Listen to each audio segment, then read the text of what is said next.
मीरपुर नाम के शहर में तेजस अपनी पत्नी नीरू के साथ रहता था। पति पत्नी दोनों ही नौकरी करते थे। एक दिन तेजस गांव अपनी माँ के पास फोन करता है। हेलो, प्रणाम माँ। जीते रहो माँ, तुम दादी बनने वाली हो। अरे वाह, ठीक है बेटा, मैं कल ही आती हूँ। जब माँ जी शहर पहुंची तो बेटी बहू ने बहुत अच्छे से स्वागत किया। लीजिए माँ जी, चाय। अरे गर्मा गर्म पकोड़े ले आओ माँ के लिए। नीरू रसोई में गई और 2 मिनट में ही पकोड़े ले आई। जी ये लीजिए। बहू जादू से बनाए हैं क्या? अभी तो रसोई में गई थी। यम्मी। माँ जी, शीला रसोई में पकौड़ी तल रही है, मैं बस लेकर आई। हे भगवान, मेरा धर्म भ्रष्ट कर दिया तूने। अब तो गंगा जल से शुद्धिकरण करना होगा। दूसरे दिन, माँ जी मैंने नाश्ता बना दिया है, ऑफिस जा रही हूँ। पर अभी तो घर का सारा काम पड़ा है। शीला आती ही होगी, झाड़ू पोछा बर्तन कपड़े वो सब कर लेगी। हमारे जमाने में घर का सारा काम हम ही करते थे।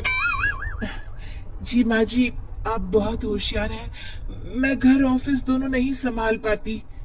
तो जरूरत क्या है घर से बाहर जाकर चाकरी करने की? वैसे भी घर का काम खुद करने से घर में बरकत आती है, समझी? पर माँ जी। पर वर कुछ नहीं, इस महीने की पगार मिले फिर ऑफिस बंद है। हाँ। रात को नीरू तेजस से कहती है, सुनिए जी, माँ जी बोल रही थी कि मैं नौकरी छोड़ दूं। वैसे ठीक ही तो है, अभी तुम्हें आराम की जरूरत है। फिर भी आराम कहाँ, शीला को छुड़ाने के लिए बोल रही थी।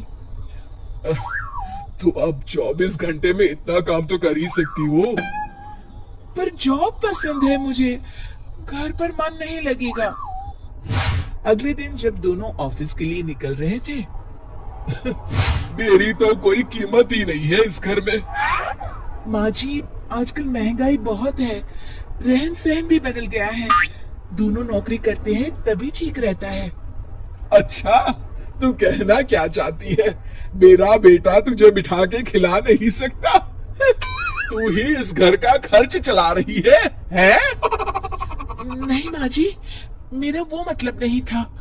मतलब खूब समझती हूँ, ये बाल धूप में सफेद नहीं किए मैंने। हाँ। अब तो ये रोज का काम हो गया था। तेजस भी रोज की झिकझिक से परेशान हो गया था।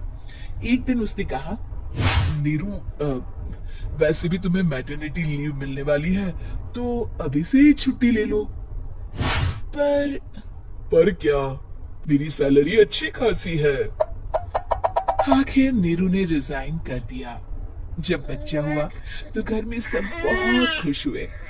कुछ दिनों बाद तेजस फाइल देख रहा था। क्या हुआ तेजस, कुछ परेशान लग रहे हो? हाँ, वो हमारी जितनी सेविंग्स थी वो तो हॉस्पिटल में और छठी के फंक्शन में खत्म हो गई है नीरू। और अभी वैसे मंदी चल रही है तो मैं बोल रही थी कल मुन्ना को हेपेटाइटिस का टीका लगवाना है। नीरू, क्या पोस्टपोन नहीं कर सकते? नहीं जी, बिल्कुल नहीं। अब तेजस को समझ में आ रहा था कि उससे गलती हुई है। पैसों की कमी का असर घर के माहौल पर भी पड़ रहा था। अगले दिन, बेटा मेरा चश्मा और ये दवाइयाँ ले आना, पर्चा देते हुए माँ जी ने कहा। जी। तेजस, मुन्ना के लिए दूध का डिब्बा और डायपर भी ले आना, और ये किराने के सामान की लिस्ट है, इसे भी लाना है। तेजस गुस्से में लिस्ट मरोड़ कर फेंकता है और चिल्लाता है, पैसे क्या पेड़ पर उगते हैं? ये ले आना, वो ले आना। अरे पर ये जरूरत का सामान ही है। वो गुस्से में बिना कुछ कहे ऑफिस चला गया। अरे अरे लंच तो ले जाइए।